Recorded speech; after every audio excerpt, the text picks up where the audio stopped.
Thank you, Mr. Chairman. Mine, too, are at least the first one, the subject matter.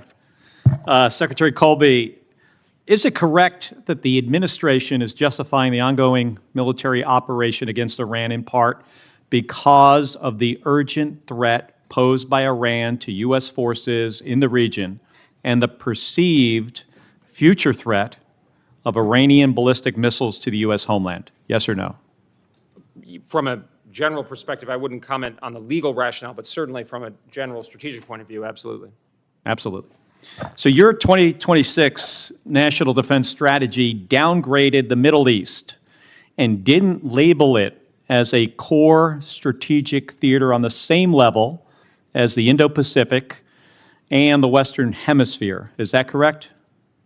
I think we said that we were very clear-eyed and specific about the threat posed by Iran and by its missile program and the potential for a resumption of its nuclear program after Operation Midnight Hammer and the need to give the president options working with our But on the core strategic theater question, it was the Indo-Pacific and the Western Hemisphere that should be the focus.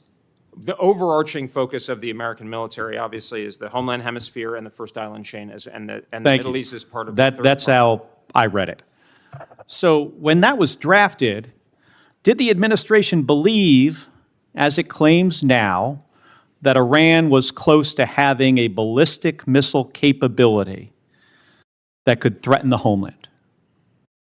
I defer to my intelligence community colleagues on the specifics of that kind of question. But obviously the administration, I think I can speak for the administration as a whole, thinks that the Iranian missile program is a very serious threat. How about you? To be dealt with. Yeah, I think the Iranian missile threat is a serious threat. So you believed that Iran was close to having a ballistic missile capability that could range the United States? I think I'm talking about the general threat of Iranian ballistic cruise missiles, one-way attack drones that we're seeing right now. Exactly this. Yeah, but those are different. Yeah, no, I would just defer to Senator. You're asking. I'm talking about something else. I'm talking about a missile that could, exo-atmospheric that could get to the United States. Yeah, sorry, I'm not trying to be evasive. I'm saying I think on that question I would defer to intelligence community colleagues. The threat posed by Iran is not limited to any whatever the status of that is, which I think would be at a classified level. So it sounds like you didn't know of anything that could range the United States or close to it. So here's the thing. I'm trying to understand whether you believe Iran can be primarily contained by our regional partners, which is what you wrote a few weeks ago, or is it an imminent threat to the United States, as President Trump, Secretary Hegseth, and Secretary Rubio have told the American people over the last few days? Can't be both. Well, the strategy had in mind the Operation Midnight Hammer. Obviously, in the past, it was written before Operation Epic Fury, but we fully anticipated providing the president with credible military options to deal with the Iranian threat. Because, in concert with our allies and partners, here's the thing, yeah. Mr. Secretary.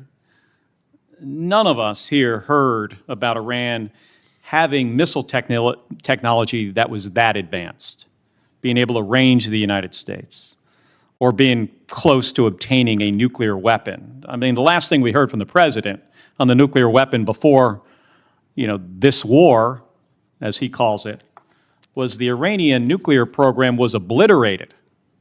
That means completely eliminated, gone for good. That's what obliterated means.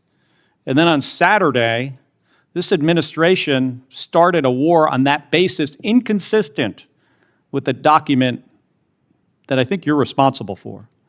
And now, at least 6 U.S. service members have paid the ultimate price based on this notion that Iran posed an imminent threat to the United States, to the homeland, and to our military.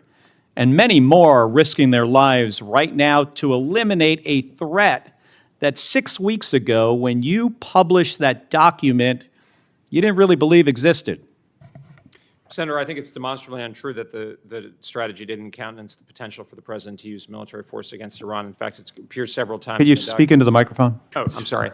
Senator, I think it's demonstrably untrue that the document didn't countenance the provision of credible military options for the president to use force again. In fact, it specifically refers to that on a number of occasions.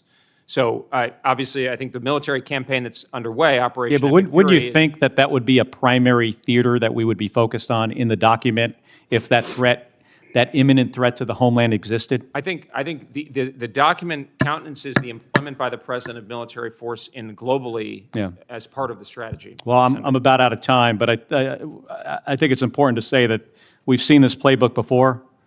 It's what dragged us into a war decades ago, a bloody war in Iraq. And Secretary Colby, I think if you intend to avoid this mistake again, I think we got to rethink about how we need to be really straight with the American people about what's going on. Thank you. Thank you, Senator. Senator Banks. Thank you, Mr.